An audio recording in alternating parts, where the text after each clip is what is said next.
Abubuwa 6 da bai kamata ka faɗa wa mutane ba. Na 1, kada ka faɗa wa mutane shirinka domin za su iya ma zagon ƙasa. Na 2, kada ka faɗa wa mutane rauninka domin za su iya amfani da rauninka a kanka.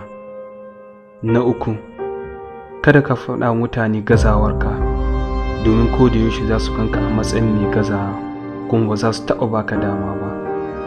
Na 4, kada ka faɗa wa mutane abin da za ka yi nan gaba. Ka yi abinka a ɓoye, ka ɗauki cikakken mataki sannan ka gigita su da sakamakonka. Na 5, kada ka faɗa wa mutane shirinka domin wawa ne kaɗai ke bayyana sirrinsa. Na 6, kada ka faɗa wa mutane kuɗin da kake samu, ko da yaushe sanya su mamaki da abin da suke son su sani.